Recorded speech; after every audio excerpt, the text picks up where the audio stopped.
सूक्ष्म संज्ञानंद महोदय, रामकृष्ण मठ, हेरुत मठ।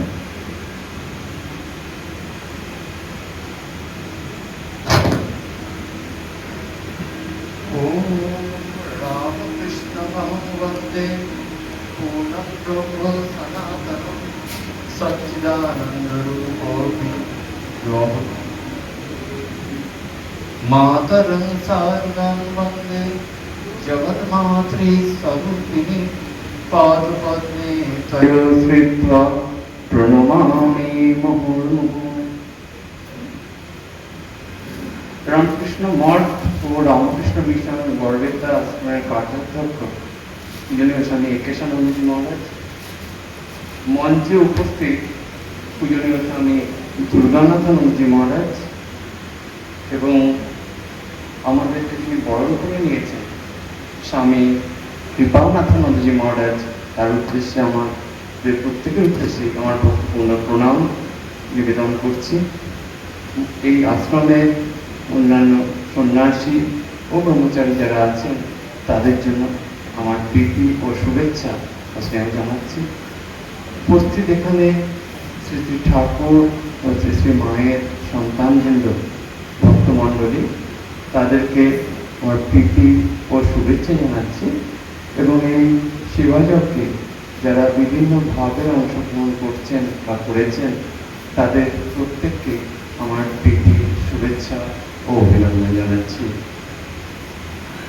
এখানে এর আগে পূজনীয় স্বামী দুর্গানাথানন্দজি মহারাজ যেভাবে শ্রী শ্রী মায়ের বিভিন্ন উপদেশ থেকে সংকলন করে যেভাবে বলেছেন, আমার মনে হয় ভক্ত সম্মেলনের সার কথাগুলো উনি বলে গেছেন। আমার অনেক জায়গাতেই এরকম হয়েছে যে যারা গিয়েছেন পূজনীয় মহারাজরা, তারা এত সুন্দরভাবে এই শ্রী শ্রী ঠাকুর বা শ্রী শ্রী মায়ের কথা বলেন, সেই জন্য আমি একটা অন্য মন্থন নিয়েছিলাম যেটা একটু অন্যরকম হবে।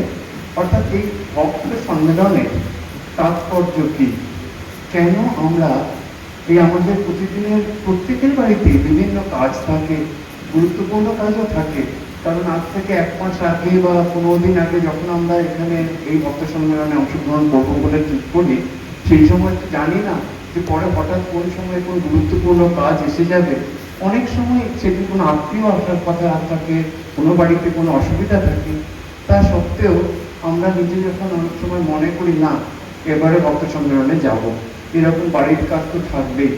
তাই ভক্ত সম্মেলনে যে আসবো তাৎপর্য কি, এটা আমাকে কিভাবে আমাদের এই জীবনে চলার পথে পাথেয় হিসেবে কাজ করবে। বলা হয় ভক্ত সম্মেলন কেবলমাত্র একটি ধর্মীয় বা ধর্ম লাভের উদ্দেশ্যে সমাবেশ নয়, এটি ভক্ত জীবনে পুনর্জাগরণ, আধ্যাত্মিক শক্তির সঞ্চার এবং আদর্শ জীবন গঠনের এক গুরুত্বপূর্ণ মাধ্যম। ভালো কথা আমরা অনেক শুনেছি, আমরা অনেকেই মন্ত্র দীক্ষা নিয়েছি, অনেক সময় অনেক জায়গাতে শাস্ত্র কথা বা পাঠ শুনেছি, কিন্তু তারপর জীবনে চলার পথে অনেক সময় সেগুলো যেন এক পাশে চলে যায়। আজকে এই সোশ্যাল মিডিয়া আমাদের অনেকেরই ফেসবুক, হোয়াটসঅ্যাপ গ্রুপ থেকে শুরু করে ইলেকট্রনিক মিডিয়া, তার বিভিন্ন জিনিস আমাদের সামনে ব্রেকিং নিউজ থেকে শুরু করে সমানে টিং টিং আওয়াজ দিয়ে যেভাবে নিয়ে আসছে, যেন আমাদের যে আমার অন্তর্জীবন গঠনের জন্য যেটা প্রয়োজন, মনকে খাদ্য দেওয়ার জন্য যে আধ্যাত্মিক খাদ্য দেওয়ার জন্য যেটা প্রয়োজন, সেটার জন্য যেন সময় বড় কমে যাচ্ছে। এই ভক্ত সম্মেলনে যোগদান করলে, এই ভক্ত সম্মেলনে আসলে সেটাকে যেন রিজুভিনেট করা যায়। মনে পড়ে দীক্ষা নেওয়ার দিনটার কথা, মনে পড়ে প্রথম যেদিন কোনো রামকৃষ্ণ আশ্রমে কোথাও গিয়েছিলাম তার কথা, মনে পড়ে কোথাও কোনো বৃদ্ধ সাধুর সাথে কথা বলেছিলাম তার কথা। এখানে আসলে পরে মনে পড়ে কখনো কোন সময় প্রথমবার কখন এই আশ্রমে এসেছিলাম, বা প্রথমবার জীবনে কখন আমার যখন মনে হচ্ছিল যে আমি কোথায় যাব, একটা যেন আশ্রয়হীন অবস্থা, সেই সময় আমি কোনো আশ্রমে গিয়েছিলাম, মনটা এমন শান্তি পেয়েছিলাম। এটা সংসার ছেড়ে এসে আশ্রমের পরিবেশে থাকলে, এবং সেটা শুধুমাত্র 1 ঘন্টার জন্য এসে থাকলে হয় না, এটা এরকম কিছু একটা মাধ্যমে এইভাবে আশ্রমে আসলে এইসব জিনিসগুলো স্মৃতির অতল গহ্বর থেকে আবার যেন সামনের দিকে আসতে শুরু করে। ভক্ত সম্মেলনে আসলে এটা সাধারণভাবে অনেকেরই হয়ে থাকে। ভক্ত সম্মেলন এই সাধু সঙ্গ, শাস্ত্র শ্রবণ এবং সমবেত উপাসনা আমাদের সামনে এই ডালি এসে উপস্থিত করে। সাধু সঙ্গ মানে শুধু যে সন্ন্যাসী সঙ্গ বলে বলছি না, এখানে সাধারণভাবে সাংসারিক কথাবার্তা প্রায় হয়ই না। ঈশ্বরের কথাবার্তা বা আধ্যাত্মিক জীবন সম্পর্কে বা বিভিন্ন অন্য আশ্রমে আমরা গিয়েছিলাম, অন্য আশ্রমের কথা তাই নিয়ে কথাবার্তা চলে। এখানে শ্রী শ্রী রামকৃষ্ণ কথামৃত থেকে পাঠ হলো, এরপর শ্রী শ্রী মায়ের কথা থেকে পাঠ হয়েছে, এরপরে স্বামী শিষ্য সংবাদ থেকে পাঠ হবে, স্বামীজির কথা আসবে, ভজন গান হলো। এইভাবে আমাদেরকে যেন যে অন্তর্জীবন তাকে একটা সুষম খাদ্য দেওয়ার ব্যবস্থা করা হয়। এই শাস্ত্রের সার নির্যাসটুকু অল্প কিছু সময়ের মধ্যে এইভাবে আমাদের সামনে হাজির করা হয়। এই জন্য ভক্ত সম্মেলনে যোগদান করাটা আমাদের অনেকের পক্ষে হয়তো বাধ্যতামূলক, যদি আমরা আধ্যাত্মিক জীবন সম্পর্কে আগ্রহী হই। এই ভক্ত সম্মেলনে এসে ভক্তরা কি করেন? একত্রিত হয়ে ঈশ্বর চিন্তা, ভক্তি, সাধনা এবং সেবার আদর্শ সম্পর্কে বিভিন্ন ধরনের বক্তৃতা বা আলোচনা বা সেই সম্পর্কে তাদের স্মৃতিকথা ইত্যাদি শুনে থাকেন। এটাও তার ভক্তির লাভের পক্ষে, ভক্তির পাকা হওয়ার পক্ষে তাকে সাহায্য করে। শ্রীমদ্ ভগবত গীতাতে শ্রী ভগবান বলছেন অর্জুন উপদেশের সময় অনিত্যম অসুখম লোকমেব প্রাপ্য ভজস্ব মাম। সূত্র এরকম, কিং পুনর্ব্রাহ্মণা পুণ্য ভক্ত্যা রাজস্বরস্তথা অনিত্যম অসুখম লোকমেব প্রাপ্য ভজস্ব মাম। এই জগৎ ভগবানের কাছ থেকে এসেছে। যত বা ইমানি ভূতানি জায়ন্তে येन वा जातानि जीवन्ति तत् प्रयन्ते विषम विशन्ति इति तद्विजिज्ञासत्व। এই যে ভগবান, ভগবান যিনি যে জগৎটা যার কাছ থেকে এসেছে বা সৃষ্টি স্থিতি প্রলয়ের কর্তা যিনি, তার কাছ অহং সর্বস্ব প্রভব মত্ব সর্বম প্রবর্ততে ইতি মত্বা ভজন্তে মাম বুধা ভাব সমন্বিতা। অহং সর্বস্ব প্রভব মত্ব সর্বম প্রবর্ততে। যে আমরা সাধারণত দেখি যিনি কোনো একটা প্রোডাক্ট তৈরি করেন, কেননা এমনি বাজারেও তার সাথে একটা ইউজার ম্যানুয়াল বা ইউজার গাইডেন্স দেন। ওই গাইডলাইনটা ধরে যদি এই প্রোডাক্টটা আমরা ব্যবহার করতে পারি, তাহলে এই প্রোডাক্টটার থেকে আমরা সেরা উপযোগিতা বা ইউটিলিটিটা আমার পক্ষে অত্যন্ত পক্ষে সুখকর হবে।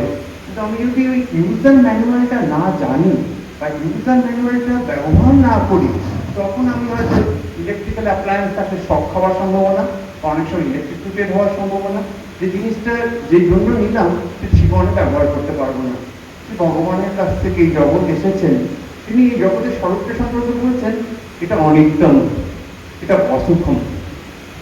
এই অনিত্যম এবং অসুখম লোকম, লোকম কথাটা বলার অর্থ আমরা সাধারণভাবে বলি যে দেবী লোক মানে যেখানে আর কেউ থাকুক আর না থাকুক দেবী আছেন। শিবলোক মানে যেখানে আর কেউ থাকুক বা না থাকুক শিব আছেন। অসুখম লোকম, আর কিছু থাকুক না থাকুক একটু যে অসুখের জ্বালা যন্ত্রণা, অসুখ মানে দুঃখ বেদনা, এটা আছেই। যে ভগবান যে প্রোডাক্টটা এই জগতে আমাদের সামনে দিয়েছেন ব্যবহার করার জন্য, যাতে আমরা আমাদের কর্মফল আমরা চাই বলেই আমরা এই জগতে এসেছি, আমরা চাই বলেই আমরা এই জগতে এইভাবে চলেছি। কারণ আমাদের ইচ্ছার বিরুদ্ধে, আমাদের কর্মফল ছাড়া এই জগতে আমাদের কিন্তু এইরকমভাবে জীবনযাপন করতে হতো না। এইভাবেই শাস্ত্র নির্দেশ করেছে। সেখানে একটা কথা এর সাথে ইউজার ম্যানুয়াল দিয়েছেন, ভজস্ব মাম। আমায় এসেছ যখন পড়েছ, তোমার কর্ম যখন তোমাকে এখানে এনে ফেলেছে, তুমি যখন এইরকম পরিস্থিতিতে পড়েছ, তাহলে আমাকে ধরে ঘোরো, আমার ঈশ্বরের খুঁটিকে ধরে ঘোরো, না হলে পরে মাথা ঘুরে পড়ে যাবে। এই জগতে তখন সেই চলার পথে প্রচুর বাধা বিপদের সম্মুখীন হবে। সেই জন্য ঈশ্বর পরায়ণ একটা জীবন, সেটার জন্য এই ভক্ত সম্মেলনে আসলে পরে মন আবার কিছুটা পরিমাণে যেন তার উপযোগিতা অনুভব করতে পারে। বর্তমান যুগে মানুষের জীবন বহুমুখী ব্যস্ততায় পরিপূর্ণ। কর্মক্ষেত্র, পরিবার, সামাজিক দায়িত্ব এবং প্রযুক্তি নির্ভর জীবনযাত্রা মানুষের মনকে ক্রমাগত বহির্মুখী করে তুলেছে। ফলস্বরূপ মানুষের অন্তর্জীবন প্রায় অবহেলিতই থেকে যায়। ভক্ত সম্মেলন এই বহির্মুখী প্রবণতার বিপরীতে মানুষের মনকে অন্তর্মুখী করে এবং ঈশ্বরমুখী জীবনের দিকে পরিচালনা করে।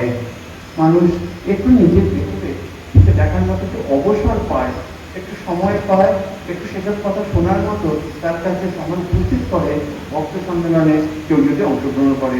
এটা অর্ধ দিবসে, কোনো জায়গায় 15 দিবসের ভক্ত সম্মেলন হয়, কখনো কখনো 2 দিন ব্যাপী ভক্ত সম্মেলন হয়। সেখানে যেরকমটা হয় সেইভাবে ভক্তরা কিন্তু আসলে তাদের অনেকেই তার ফসলটুকু নিজেদের জীবনে তুলে নেন। ভক্ত সম্মেলনের অন্যতম প্রধান উদ্দেশ্য হল সাধু সঙ্গ। শাস্ত্রে বলা হয়েছে যে সাধু সঙ্গ আধ্যাত্মিক জীবনের অন্যতম প্রধান সহায়ক। আপনারা শ্রী রামকৃষ্ণ কথামৃত ইত্যাদিতে বারবার করে এই সাধু সঙ্গের কথা বলা হয়েছে। এই সাধু সঙ্গের কথা বলা এরকম নয় যে সাধুর সাথে এসে অল্প কথা বলছেন। শ্রী ঠাকুর বলছেন, যার মন প্রাণ অন্তরাত্মা ঈশ্বরে বদ্ধ হয়েছে, ঈশ্বরমুখী হয়েছে, যিনি ঈশ্বর বলে আর কিছু জানেন না, তিনি সাধু। এরপরে এও কথাও বলছেন, যদি সেরকম না হয় অন্তত কোনো সৎ গ্রন্থ, সৎ আলোচনা সেই জায়গাতে যাও, সেটা শ্রবণ করো। তার মাধ্যমে মনের ওই মলিনতা ইত্যাদিটা প্রকৃতির মতো কাজ করে, নির্মলির মতো কাজ করে, মনকে অনেকটা পরিমাণে যেন শান্ত, অনেকটা পরিমাণে যেন স্থিতধী করে তোলে, সুস্থ করে তোলে। ভক্ত সম্মেলনে এই শাস্ত্র শ্রবণ, এটা আমাদের জীবনকে অত্যন্ত অন্তর্জীবনকে গভীর ও সুসংহত করে। ভক্ত সম্মেলন ভক্তদের মধ্যে ঐক্য ও ভ্রাতৃত্ববোধ গড়ে তোলে। বিভিন্ন অঞ্চল, পেশা, বয়স এবং সামাজিক অবস্থানের মানুষ এখানে একত্র হন।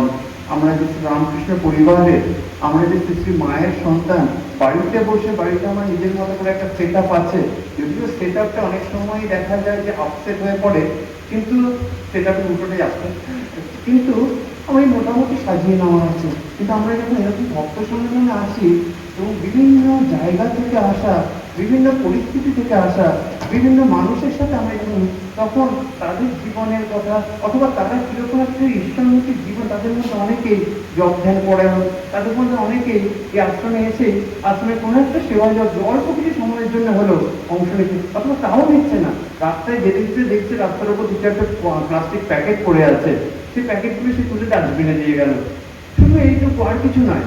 যখন বসেছে দেখছি চেয়ারগুলো এলোমেলো আছে, সেই চেয়ারগুলো একটু ঠিক করে দিল। শুধু অথবা যেখানে আছে সেখানে কিছু ময়লা পড়ে আছে, সে একটু যে এই গোলাপ মার কথা যে একজন দিয়েছেন, দেখতে সিঁড়িতে কিছু ময়লা পড়ে আছে, তখন মা বলছেন দেখলে গোলাপটা নিজের কাপড়টা ছিঁড়ে ওই ময়লাটাকে পরিষ্কার করে দিচ্ছে। সবাই দাদাদাদি দিয়ে যাচ্ছিল, কার ছেলে এখানে নোংরা করেছে, কেন করেছে? ভক্তের এই স্বভাব। ভক্ত জীবন যখন গড়ে ওঠে তখন ভক্ত তার ইষ্টের স্থান, এখানে আমরা যারা শ্রী ঠাকুরের নামে, শ্রী মায়ের নামে, তাদের ভালো লাগে বলেই তো আমরা এখানে এসেছি, না হলে তার এরকম অন্য অনেক জায়গাতে যাওয়ার ছিল। শনি রবিবার অনেক সময় অন্য অনেক জায়গাতেও যায়ও। তো এই জায়গাটা প্রিয় হয়ে ওঠাতে নিজের বাড়িতে যেমন এরকম একটু চুল পড়ে থাকলে, একটু ময়লা পড়ে থাকলে যেরকম লাগে, সেরকম এর সাথে একটা আপনার বোধ করে ওঠে। এরকম যখন আমি হয়তো পেরে উঠছি না, আরেকজন করছে, সেটা আমাকে কিন্তু অনেকটা পরিমাণে ইন্সপায়ার করে। এই জন্য ভক্ত সম্মেলনে আসা আমাদের সার্থকতা থাকে। ভক্ত সম্মেলন আত্মবিশ্লেষণেরও একটি সুযোগ। আমার দৈনন্দিন জীবনের ব্যস্ততার মধ্যে আধ্যাত্মিক অবস্থার মূল্যায়ন, নিজের অন্তর্জীবনের মূল্যায়ন তাই হয়েই ওঠে না। ঠাকুর বলছেন মনটাকে একটু ফেলে দেখতে হয়, মনের ভিতরে কি চলছে, মানে কি নিয়ে আমি চলছি। কারণ বাড়িতে থাকার সময় প্রতিদিনের জীবনে একটু গুরু বলেছেন সেইটুকু হয়তো কোনো রকমে করছি। অনেক সময় ঠাকুরের কাছে বলেছেন, ঠাকুর আমার তো আজকে এরকম হলো না, দেখতেই পাচ্ছে এত সমস্যা, তুমি বলেও দিয়েছো চাষার কথা যে সকালে আর রাত্রেবেলা একটুখানি অনুসরণ করে তাতেই হয়ে যায়। তা আমি সেইটুকু মনে রেখেছি, অন্যান্য অনেক জিনিস যে ঠাকুর বলেছে সেগুলো তত মনে নেই। তো এইখানে আসলে পরে অন্যদের জীবন দেখলে পরে যখন দেখছি যে আরে আমার সাথেই তো আছে পাশে, সে তো মন্দিরে গিয়ে বেশ জব করছে, সে তো খুব সুন্দর ঠাকুরের ওখানে যেখানে কথা হচ্ছে সেখানে থাকছে, অথবা এই তো অনেকে দেখবেন যে আপনারা অনেকে আছেন যাদের শরীরে অসামর্থ্য আছে, আমি তাদের কথা বলছি না, শারীরিক অনেক সময় থাকে সেটা। গতকালকে রাত্রে অনেক সারা রাত এখানে ছিলেন, শ্রী শ্রী কালী পূজা হয়েছে, মঙ্গলারতি পর্যন্ত ছিলেন। তো এই যে তখন অন্যরা হয়তো পেরে উঠিনি, আমি পারছি না, কারণ হয়তো তার আগের দিন আমার প্রচুর অফিসের কাজ ছিল বা বাড়িতে কিছু কাজ ছিল। কিন্তু তাকে দেখে একটা ইন্সপিরেশন আসে, ভক্ত সম্মেলনে আসলে এই জিনিসগুলো বাড়িতে থাকলে আমার কিন্তু এটা হয়ে উঠতো না। আমি তো অন্যরা যারা এরকম ভক্ত ঠাকুরের তারা কিরকম করে জীবনযাপন করছে এটা বাড়িতে থাকতে কি করে দেখতে পেতাম। সম্মেলনের পরিবেশে এসে ভক্তরা নিজেদের জীবনকে আদর্শের আলোকে বিচার করার সুযোগ পান। তারা ভাবেন আমার জব কতটা নিয়মিত, আমার চরিত্র কতটা উন্নত হয়েছে, আমি কতটা নিঃস্বার্থ হতে পেরেছি। এই আত্মবিশ্লেষণই প্রকৃত উন্নতির সূচনা করে। নবীন প্রজন্মের কাছেও ভক্ত সম্মেলনের গুরুত্ব বিশেষভাবে উল্লেখযোগ্য। সেই জন্য যারা আসছেন তারা অনেক সময় শুনবে তাদের জীবনে অনেক বেশি চ্যালেঞ্জ, তাদের জীবনে অনেক বেশি পরিমাণে আজকে পড়াশোনার চাপও বেশি, তবু একটু বলা যাতে তারা এরকম ধরনের এই যে অর্থ দিবস বা এক দিবসের জন্য যদি কোথাও ভক্ত সম্মেলন থাকে যেন একটু আসে, কিছু না শুধু দেখার জন্যই যদি আসে। বর্তমান সময়ে যুব সমাজ নানা মূল্যবোধের সংকট, বিভ্রান্তি এবং অনিশ্চয়তার সম্মুখীন। ভক্ত সম্মেলন তাদের সামনে শ্রী রামকৃষ্ণ, শ্রী মা এবং স্বামী বিবেকানন্দের জীবন ও আদর্শকে তুলে ধরে। এই আদর্শ যুবকদের এবং যুবতীদের আত্মবিশ্বাস, চরিত্র শক্তি এবং নৈতিক দৃঢ়তা গঠনে সাহায্য করে। সবচেয়ে বড় হচ্ছে নৈতিক দৃঢ়তা গঠন। আমরা অনেক সময়ই ভালো, কিন্তু আমাদের কাছে যেহেতু আমার ক্যারেক্টার স্ট্রেংথ নেই, আমার চরিত্রের সেই সব অনেক সময় আমরা ভেসে যাই। যখন বন্ধুরা বলেন যেন স্মার্টনেস দেখাতে গিয়ে আমরা বন্ধুরা যেরকম করছি সেই ধরনের জিনিসগুলো করতে যাই, এটার কারণ আমার চরিত্রবল না থাকার জন্য অনেক সময় এরকমটা হয়ে থাকে। পরে মনে হয় কেন করলাম, না গেলেই ভালো হতো। এই চরিত্রবলের জন্যে, চরিত্রবল গঠনের জন্য একটু যে তার জন্য একটু আমাকে কিন্তু সময় দিতে হবে, তার জন্য আমায় কিন্তু মনের ব্যায়াম করতে হবে। এই মনের ব্যায়াম করার সুযোগ এই ভক্ত সম্মেলনে যে পাঠ, আলোচনা ইত্যাদি হয় সেখান থেকে। সমবেত প্রার্থনা, নাম সংকীর্তন এবং ভজন ভক্ত সম্মেলনের আরেকটি শক্তিশালী দিক। যখন বহু মানুষ একসঙ্গে ঈশ্বরের নামগান করেন তখন এক বিশেষ আধ্যাত্মিক পরিবেশ সৃষ্টি হয়। শ্রী ঠাকুরও কথা দিকে এই কথা বলেছেন, আপনারা অনেকেই জানেন। সেই পরিবেশ ভক্তদের মনে গভীর প্রভাব বিস্তার করে এবং তাদের ঈশ্বর চেতনায় জাগ্রত হতে সাহায্য করেন। স্বামী বিবেকানন্দ এই সংঘবদ্ধ শক্তির উপর বিশেষ গুরুত্ব দিয়েছিলেন। তার মতে বিচ্ছিন্ন ব্যক্তির শক্তি সীমিত হলেও সংঘবদ্ধ মানুষের শক্তি অসীম। ভক্ত সম্মেলন সেই সংঘবদ্ধ আধ্যাত্মিক শক্তির প্রকাশ। এখানে ব্যক্তিগত সাধনা সমষ্টিগত সাধনার সঙ্গে যুক্ত হয়, ফলে এই ব্যক্তিগত সাধনা অনেক বেশি পরিপুষ্টি লাভ করে। অতএব ভক্ত সম্মেলন কেবল একটি বার্ষিক বা একটি অনুষ্ঠান নয়, এটি ভক্ত জীবনের পুনর্জাগরণ, সাধনার নব উদ্যম, চরিত্র গঠন, ভ্রাতৃত্ববোধ, সেবাভাব এবং ঈশ্বর প্রেম বিকাশের এক মহৎ ক্ষেত্র। ভক্ত সম্মেলনের প্রকৃত সার্থকতা তখনই যখন ভক্তরা এখানে প্রাপ্ত শিক্ষা ও অনুপ্রেরণাকে নিজেদের দৈনন্দিন জীবনে রূপায়িত করেন এবং শ্রীরামকৃষ্ণ, শ্রী শ্রী মা, স্বামীজির আদর্শ অনুযায়ী জীবন গড়ে তোলার আন্তরিক প্রচেষ্টা করেন। ভক্তদের এরপর কিছু নির্দিষ্ট কর্তব্যের কথা বারবার এই যখন আলোচনা হয় তাতে চলে আসে। তার কয়েকটি এরকম বলছি। বলছেন ভক্তি কেবল একটি অনুভূতি নয়, এটি একটি জীবন পদ্ধতি, এটি একটি জীবন চর্যা, বা এটি একটি জীবন চর্চা। ঈশ্বরের প্রতি ভালোবাসা যদি মানুষের চিন্তা, তিনটি কথা, চিন্তা, চরিত্র ও কর্মে প্রতিফলিত না হয়, তবে সেই ভক্তি পূর্ণতা লাভ করে না। আমার চিন্তাতে যতটা সম্ভব চেষ্টা করব কিছু ভগবানের কথা নিয়ে চলার, কিছু ভগবানের কথা মনে করার। অন্যান্য চিন্তাও থাকুক, কিন্তু এটা যেন একটা আন্ডারলাইন, আমরা বলি ওই যে এখন কম্পিউটারে হয় না ব্যাক এন্ড প্রসেসিং, এরকম যেন একটা দিকে এটা চলতে থাকে। প্র্যাকটিস করতে করতে হবে, বারবার করে অভ্যাস করতে হবে। যে রাত্রিবেলা একবার তুমি স্মরণ করতে হবে কতটা সময় আজকে এরকম ভাবতে পেরেছিলাম, বা কতটা সময় এরকম ভাবতে চেষ্টা করেছিলাম, কিন্তু অন্য চিন্তার জালে ভেসে গেছি। চেষ্টা করতে করতে এরকম অভ্যাস এনটুকু বৈরাগ্য এনেছেন সাথে। যখন বলছেন যে অর্জুন, যে আপনি যে যোগের কথা বললেন, সেই যোগের আমি সেই যোগ কিছু পারবই না।